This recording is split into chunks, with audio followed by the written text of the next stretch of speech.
Let's go find my piece of sheetrock.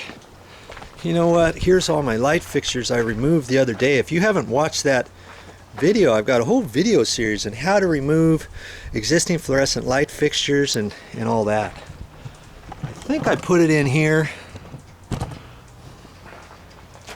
And yes, I did put it in here.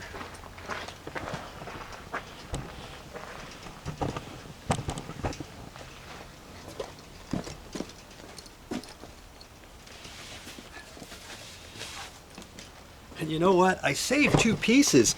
I have a nice long strip here, but that's not going to fit. Remember, I had, what did I have? 12 and 7/8 by 15. So I know that's not going to work. But I happen to have a full 4x4 sheet. Oh, and I saved it. It's the last project we did over here on a ceiling. I used that sheet. And as a matter of fact, did I do videos on that too? Yes, of course I did. I'm in the process of editing and uploading those to my channel. This happens to be purple, and this is water resistant type sheetrock. They used to have just green, and that was the water resistant. For some reason they changed it to purple. That's the only one I saw at the hardware store. And I did the patch up on the ceiling, and she wanted this purple up there, so I used that. This is fine. See, it's purple on this is the finished side, and on the back side it's just the regular sheetrock paper. You know, that's the back of the sheetrock. When you put sheetrock up, you always want to put the surface facing out. Oh yeah.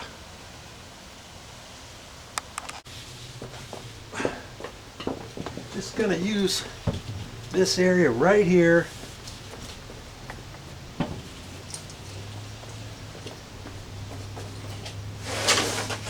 And I'm going to cut it right here.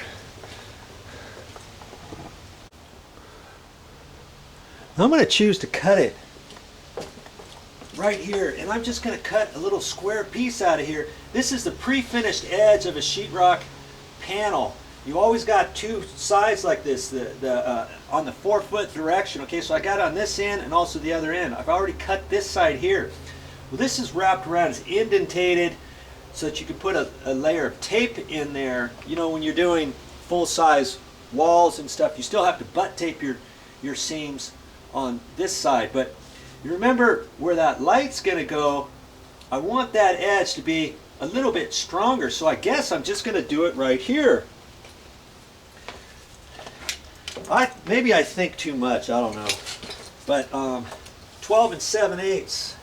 I'm just going to make a mark there, 12 and 7/8. I'm going to come over here. 12 and 7/8. Remember, it was 15. Okay, and this was a pretty easy one. You might think, oh, I can remember those measurements. And then you get out and cut it and find out you just did a oopsie. Okay?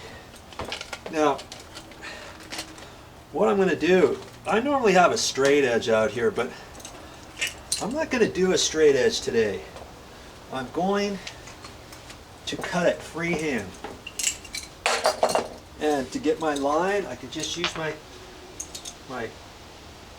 chalk line like that. It's got a little hook on there, put it on there, line it up, and snap it. Chalk line, a snap line, whatever. Okay, so I'm only going to cut this long side. Okay, I'm going to do it over here, and you want a fairly sharp blade. I'm just going to eyeball it. Well, not eyeball it, but freehand it right on the chalk. Just score it a couple times, okay? Now, it's going to snap off on the back side, so I can't just, if I score this and score this, there's no way I can just break it off, right? So on this other side, I'm going to cut it using my sheetrock saw.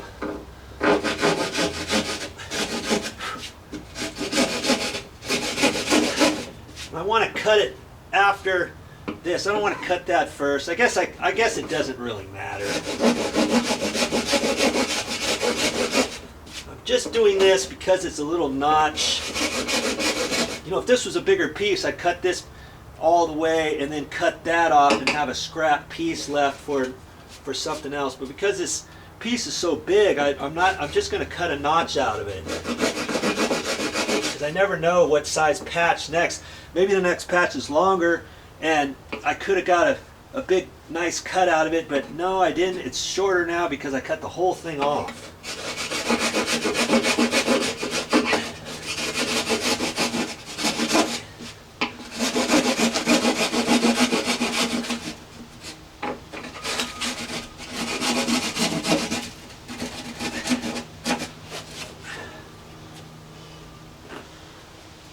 Okay, now I'm going to lift it up. I'll flop it back down here so you can see it. It's going to have to be careful now so it doesn't break off. Okay, I think you can see that.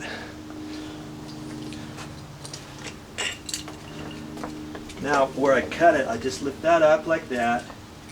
And I see exactly where the line is. And I can score that with my sheetrock knife. And after a while, you want to keep your knives fairly sharp, pretty sharp when you're doing sheetrock, especially when you're cutting. You know? And you can kind of clean this off if you need to, like that.